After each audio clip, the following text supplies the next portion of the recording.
remember they would always say, "Ay, eres mujercita."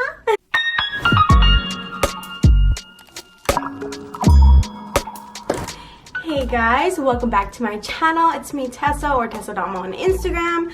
Make sure you're following me on Instagram. You already know what to do. Search me up if you want. Tesa.ma. So do that. So today I have a requested video because I think it's a really great idea, and like I honestly wish I would have done a little bit more research and had this out there when I was younger. Today we're talking all about periods. Period poo. I'm basically going to be telling you guys everything I wish people would have told me or explained to me a little bit better. As a lot of you might also, I came from a very old-fashioned household where like talking about certain things just was kind of taboo, and talking about certain things just is something that wasn't normal. The first thing. What is period? A period is a completely normal, completely natural process in every female's body, from mammals and other animals beyond human. So it's 100% natural. There's no shame in it. There's nothing to be embarrassed about, and there's nothing that you need to hide if you have one or if you don't. So keep that in mind. One of the first things I would have wished someone would have told me was people call this or say things kind of like little code words for like periods. So like it's just that time of the month, your Aunt Flo. It could, in Spanish we call it a regla or a periodo. I think that the reason that that is like put on is because you don't want to let those, it's kind of like you're treating it like an exclusive club of some type. You don't want those who don't have it or don't know about it to kind of know about it before they get it. I don't understand what the point of this is, but that's where a lot of this comes from, of like not talking about it and stuff. Nothing is going to happen if you talk to it about someone or that you trust, of course, and you just let somebody know that you have it or you have questions. That's the only thing that's the only place where that comes from. So what it is every time of the month, like at a certain time of the month for a week, you will be bleeding out of your vaginal hole. What this does, if you're not familiar already, your vagina has a few holes in it. You'll see a diagram here. The holes all serve a different function, and they're all used for different stuff that as humans and as women we need. The period comes from your body getting rid of the no longer usable or no longer needed egg that was never fertilized. Your body getting prepared to become pregnant, because that's why we get our periods. Then it realizes it's not going to be pregnant because nothing is happening. That's called ovulation. So if you do happen to do a deed with a man during this time, that's when people get pregnant. Yeah, if that doesn't happen, then you'll just get your period. And the period is your body getting rid of that unused egg. Yeah, that's basically all it is. And it does this over and over again every month until you get pregnant or until you no longer need to get pregnant ever again. You can definitely miss your periods, like just because you don't have a period normally, or let's say you don't get a period by nature, like you are a trans member of the trans community, you don't get a period. Like the only function of this is to be able to get pregnant. Nothing else is really, there's nothing else around that means anything else. Some people get periods and can't get pregnant. Some people don't have periods and can get pregnant. So it literally doesn't matter. It doesn't define you as a woman. It's just a function. It's the same as crying, same as having boogers. Like it's just a process of the body. What to do if you're younger, because I do understand that a lot of my members of this community, a lot of you guys are younger females. I just wanted to give you guys a few tips as far as what to do if you haven't had your period yet and you want to know what to do when it does come, or you're just a little confused about how to go about it. So the first thing you want to do is, if you're a younger girl and you haven't gotten your period and you haven't had anybody to speak to you about it, I would say start doing your own research. We have the whole world in the palm of our hands, so we should use it. First things you should want to look up is the best methods of controlling your flow. It's like whether you're choosing tampons, pads, I've seen diva cups. There's new little like film thing that kind of grabs the blood. Do your research on each type and see which one will suit you better. Now the way to see which one will suit you better is to see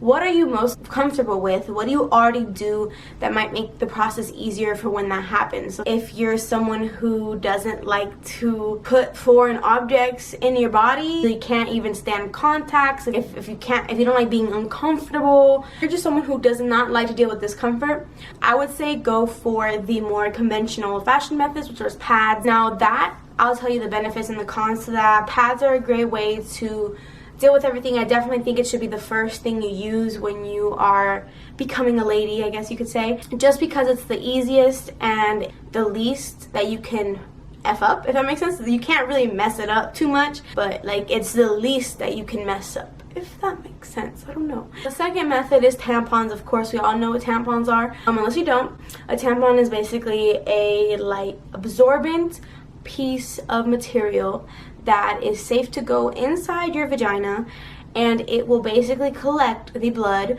which then you will pull out and discard of. You don't understand, basically it's it's like a plastic, and inside the plastic there's a piece of like cotton and like absorbent material. What you do is you take the plastic part, the tip, that's like the smoothest and whatnot, and then there's going to be a little like extension area that you pull out, make sure it clicks. Then it's going to be hard, like you can't wobble it in and out. So once it's firm, you're going to take the whole thing.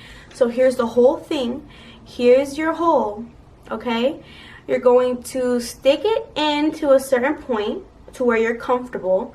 Then you're going to push this and then pull this out, and it's going to stay in there.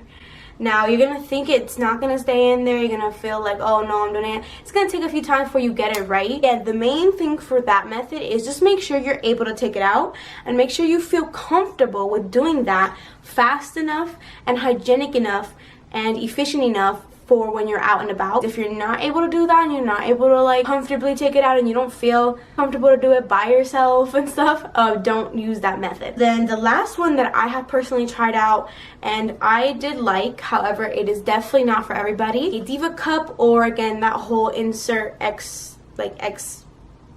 port, I guess you could say. For those methods, what you do, you basically have a cup, and the cup is gonna look like this on the screen.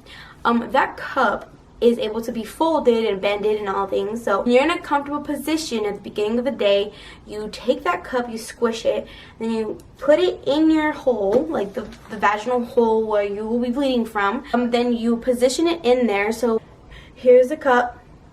I'm going to squish it, make it smaller, and then I'm going to stick it in here until it goes, and then on its own it'll form. Like it'll get into form. On the outside right here, it's gonna stay bented and it's gonna be uncomfortable, but you gotta get it past that point, and then it'll expand and it'll feel a lot more comfortable. Now, the comfortability level is still not like 100% there like it is for a pad, but I honestly don't feel like pads are that comfortable either, so I don't know. Depending on what you prefer, the pros of this is that you are able to keep that in there for like 24 hours or until it's filled and you're leaking. Really super good for like sports and stuff, I found, because you don't have to kind of check on it. You have to replace it until it is full and until the end of the day, and that's something that I really took into consideration, because just my daily movements and stuff, I would rather not be or at the time I would rather have not been paranoid about having to change my tampon, and so I would choose that method. And inserting it and like taking it out was not that big of a deal for me, so I chose that method. It also helped me save money by not having to buy tampons for a while. It definitely causes more cramping than any other form. If you guys don't know, cramping while you're on your period, let's go into that next one. So let's talk about those period side effects. Things about your period that you need to know. So hygiene is extremely important. It's also important to know and understand the side effects of your period, so that you understand what is going on with your body and you're not scared or doing something that you don't need to do because it's really just your period. So one of the things is there's PMS. Now, whether you believe in it or not, how is that even right? Like, believe in it or not? Like, what? It's real, but I don't. PMS is normally described or defined as the symptoms that are post-menstruation side effects. Anything that your period causes that might cause your body to have differences for that time period. Now, I don't know if it's truly like, okay, let's just talk about it. Things that are side effects are pain, cramping, dehydration, stomach pains, fatigue, moodiness. Quite honest, like, it causes a lot of stuff. It could, and there are a lot of things that you do that affect your period, and you're feeling low, and you're feeling like, oh, like you're really kind of depressed for a while, for like a certain period of time of the month. It's your hormones working, because even when you don't have a period, your hormones are still working and there's still a cycle in your body. Yeah, if you need a nap and you need to tell everybody to f off for a bit, that is 100% okay. okay. Your body is exerting a certain amount of energy and a certain action that nobody else is doing besides you on the inside. So don't listen to anybody who tells you anything if they do not have a period, and don't listen to anybody if they don't have your body when you're on your period. So that's nobody. The thing that I want to touch on is hygiene while you're on your period. While you're on your period, you're gonna be bleeding. Now, the reason I said to do your research on those methods of like controlling that is because you want to take that into consideration when you're thinking about your body's hygiene. All those different options offer different pros and cons for every aspect. So for hygiene, I would say my biggest tip on everything is when you're on your period, pretend like it's poop. Pretend like you're pooped and you're wearing a diaper, because you technically are in some sort of way. So you don't want to stay with anything soiled for too long on. You don't want to leave it to you getting soiled when you could have taken preventative measures, because your vagina is a very sensitive place and you don't want to make that place dirty because it is self-cleaning, meaning that your own vagina will clean the vagina. Basically, like, you can't have a self-cleaning oven that works if the oven is not clean to do the self-cleaning option. Make sure the area is always clean. Change out your tampons, change out your diva cup, change out your pads quickly and efficiently, that you don't cause any further kind of unhygienic side effects. Stuff like toxic shock syndrome, illness that you get from leaving your tampon in too long. We can take medicine from our mouth, and we can also take medicine from our vagina. The toxic shock syndrome is when you're having like something really dirty with a lot of like bad bacteria and bad stuff that shouldn't be in your body, and you have it in there for long periods of time. You cannot get toxic shock syndrome from the diva cups or from the other little ring things. Maybe, I don't know about the plastic ones, but it doesn't allow the blood to be in your system. So basically, like, your vagina is like the inside of your mouth. So even if I put like poison on my finger and like just sat it there, I would still get poisoned, you know, because my mouth is absorbing it. Misconceptions, I guess you can say. Let's talk about them. It's not supposed to stink. Vaginas, they're not supposed to smell good. Like nothing. It's kind of like our breath. Like, they never smell good. It's a human body, human fluids, places closed and warm and has moisture. So it's not supposed to smell good, but you shouldn't be able to, it's kind of like seafood. You shouldn't be able to smell it from across the room, and you shouldn't be able to smell it from far away. A little bit, not musty, what's the word? Musky, bland smell, where like it doesn't smell like anything that you've smelled before, but like at the same time it doesn't smell bad. It's not supposed to smell like fish, and it's not supposed to smell like flowers. You can have differences and depending on your own body's level, so just remember to drink your water, eat your fruits, and stay healthy in general. Don't smoke tobacco. That'll really cause a lot of problems for you down there. Why we usually get foul odor down there is because of two reasons. One, it can be a pH imbalance on the inside, which means you have to go and seek some help. You are now like a fully developed human. You're now a woman who's capable of having children. That's what that means. So before, if you would have had sex, you would not be able to have children. But now that you have your period and you have sex, you can have children. So again, that whole don't tell anyone comes from being afraid of what people are gonna judge you for on the outside. Meaning, back in the day, there used to be a lot of misconceptions and myths that people used to truly believe. So right now, I'm telling you, back in the day, I'm sure that somebody used to say like, oh, if they get their period at this age, that means they're too fast, or they're this, or if they get it too old, that means this, or there's always going to be someone in the world who's going to judge you, but that's them. So don't think that because there's that position of the world means that you can't do something.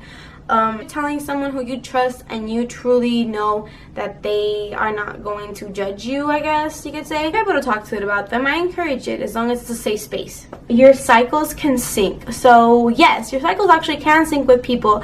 Whether it's actually like a scientific fact, I'm not exactly sure, but because periods are already very, very influenced by stress levels, hormone levels, and your own personal lifestyle, your exercise level, your anything, it is natural for you to sync with people who you are in close proximity with and that you see a lot. Usually when you're like that with people, their stress goes on to you, and if you're an empath especially, things that go on in their lives can affect you as well. So that includes good and bad and everything. So by nature and by default, you might sync up eventually because of just, again, lifestyle and stuff. Yeah, that just happens. Like, I don't know why. It's kind of, I feel like it's like a kind of like a nature thing. Like, that's what they That's what like us as humans are built off of, like unity and like teamwork and stuff. So I feel like that's something to do with that. But you can bleed out. Didn't have a very extensive class about my period before I got my period. That is one thing I did take from the class, was that they did tell me, and I believe them, that no matter how much you bleed out through your vagina while you're on your period, not like how much you bleed out in general from your vagina, if you're bleeding extremely out of your vagina and you don't have a period, or you are not supposed to be bleeding out there, definitely go to the doctor ASAP. You cannot bleed out. You, over the whole span of your entire period, probably make enough, like probably create this much blood, honestly, in all honesty. Like it's probably this much. Maybe it might be more, but it's very, very, very like rare. It tends to like smear super easily, especially certain types of blood. Like if you ever noticed, if you get a cut on your face, you will like really, really profusely bleed, and it'll seem like it's so much worse. But it's just because it's our face, so it looks like that. Same with it when it's coming out of a vagina, because it's collected throughout the hours at a time, and because it's being smushed in that compact space. It's gonna seem like it's a lot more, but don't worry, you will not bleed out of your vagina. If you have bleeding conditions though, yes, go ahead and check that out with your doctor, which you should always do no matter what. And lastly is tampons can get stuck, or things can get stuck. No, so things cannot get stuck in your vagina. If it got in, it can get out, unless it's something extremely, extremely dangerous that you're not supposed to be putting in your vagina at all, and like is dangerous even if you put it in your mouth. Then yes, then don't put, like, yes, be careful. You stick there, like if you do try the Diva cup, or you do try tampon, or you do try something and you get it stuck, yes, it could get stuck for a little bit. It's only temporary, don't worry. Actively try to take it out. You know, you'll be able to take it out. Even if you get a tampon stuck up there, your period, you know, like the flow of it, if you're on your period, will eventually bring it down. Same with your gravity. However, it is very, very important that if it does get stuck, or if something does get stuck up in that area, do not be sexually active. Being sexually active while you have something stuck is bad. So if you get something stuck, can get it out. It's not stuck there forever. Wait for gravity to do its thing. Relax. Pull it out. It sounds like common sense, but you'd be surprised. Another thing that I want to tell you guys is make sure you're keeping track of everything. Keep track of your period. Keep track if you get sick. Not get sick, but like if you feel ill, like if you're feeling like you're getting headaches more as you're PMSing, if you're getting more cramping versus headaches, if you're feeling dehydrated and moody. Write all that down, because you have to learn your body first and learn what you can and cannot handle, what does affect you, what doesn't affect you. Like that'll help you throughout your whole life journey, because nobody is gonna know your body better than you. Another thing is douching and cleanses. A lot of you probably have gone down the feminine hygiene aisle, maybe have seen like a lot of Adam and Eve products, or like stuff that is wash. It says, you know, body wash, vaginal pH balancing wash. Now those are available and they are there for sale. General section, you know, like it's kind of kept away. So the reason you don't have to be using this, douches, fluids like cleaning chemicals, those are not meant for people with healthy functioning vagina lifestyle, I guess. Where douching is where you do a forceful kind of cleansing into your vagina. Where this comes from is it comes from like a medical procedure, because you want to get any potential like germs and icky stuff out of there. It's basically an option for if you're between two bad options. It's like, would you prefer have something foreign in there and not wash it out, versus you keeping the foreign in there and just naturally waiting for your vagina to cleanse itself? That's what that's there for. So if you're someone who maybe has a lot of sexual partners, which is fine, like that's okay, that is something that you might find that you do. But my number one tip would be to not use that at all. Try to withhold from using them as long as you can. Don't ever like really buy them. Like there's no need really if you're not needing that to be done on you, because it'll do more harm than good in the long run. Basically everything I feel like that I should have touched on that I wish people would have told me. If you guys have any more questions about your periods, or if you guys want to share